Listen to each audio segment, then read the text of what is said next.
On the night of December 24th, 1935, 25-year-old Louis Costa was working the roof of the Provincetown, Massachusetts Town Hall, repairing a chimney from a wooden Steeplejack's chair slung below the clock tower.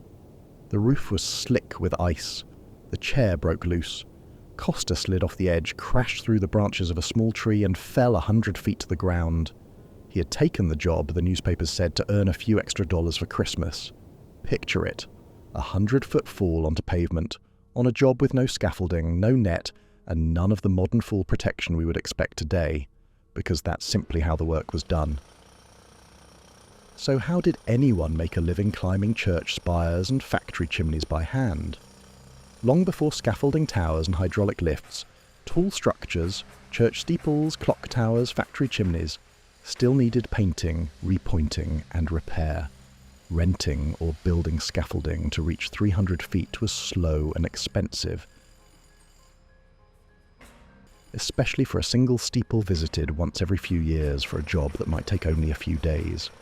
So towns and mill owners hired specialists instead, men, and eventually a few women, willing to climb the structure itself using nothing but ladders, ropes, and their own balance. Many of the earliest of these climbers were former sailors whose experience working rigging on tall ships translated directly to working ropes hundreds of feet above the ground. The trade took its name, Steeplejack, from exactly that job. Steeple plus jack, an old word for a labourer. By the 1930s, one of the very few professional steeplejacks working the New England coast was a woman, Marion Plunkett of Newburyport, Massachusetts. She worked alongside her partner, Paul Red O'Leary of Exeter, New Hampshire, whose previous working partner had fallen 300 feet to his death on a chimney job in New Orleans. Newspapers described her as the only woman in the country working as a professional steeplejack. Before steeplejacking, she had worked as an exhibition parachutist, jumping from airplanes for paying crowds, and was known locally as an expert swimmer and diver as well. O'Leary reportedly said he was relieved she'd taken up something safe. To climb a structure with no permanent access already built into it, steeplejacks drove iron spikes called dogs directly into the masonry or wood, working upward a few feet at a time. Ladders were lashed to each dog as it went in, giving the climber a new foothold higher up the structure. Once near the top, the crew rigged a block and tackle and hung a simple wooden bosun's chair from it, a plank wide enough to sit on, controlled entirely by rope in the climber's own hands. Every part of that rigging had to hold under the full weight of a person, hundreds of feet in the air, often with little backup if it failed. Ropes wore thin against stone edges. Ice made wooden planks and roof shingles impossible to grip. A steeplejack working alone had no one nearby to notice a fraying line or a loosening anchor before it gave way. Costa's chair, investigators later found, had simply come loose from its anchor point in the cold, a failure that would have been survivable at ground level and was fatal at the top of a clock tower. Plunkett's own work followed the same rigging, structure after structure, job after job, up and down the New England coastline. In 1937, she climbed the spire of Portsmouth, New Hampshire's North Church, and on a separate job, hoisted herself up two of the tall iron chimneys at the Portsmouth Glass Company to paint them, working the tackle herself with, as one newspaper put it, no thought of the distance to the ground. The chair, the ropes in her own hands were the entire safety system. Not every structure demanded the same skills. Church steeples were often wood-clad in copper, finished with a weather vane or lightning rod at the very tip, requiring careful carpentry and a head for delicate, narrow footing. Industrial chimneys were solid masonry, wider and more stable underfoot, but constantly attacked by smoke, heat and weather, demanding regular repointing of the brick joints themselves. A steeplejack who could do both, carpenter one week, mason the next, was especially valuable across an entire region. Some started young. One Toronto steeplejack was already working chimneys alone, with no ropes or safety equipment of any kind, at 17 years old. Some steeplejacks found the trade almost by accident.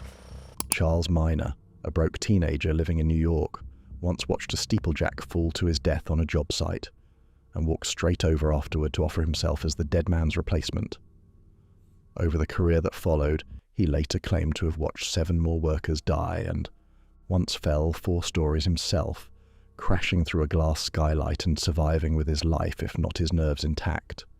His wife, Mildred, eventually joined him on the ropes herself, saying it was easier to work beside him than to wait at home wondering if he'd come back down. The margin between a steeplejack who lasted decades and one who didn't rarely showed itself on an ordinary day. It showed up in small habits, testing every dog before trusting it with full weight, and refusing a job in high wind no matter how badly the client wanted it done that week. These habits were rarely written down as formal rules. They were passed from an experienced climber to a newer one, the same way a sailor once passed down knowledge of rigging to an apprentice.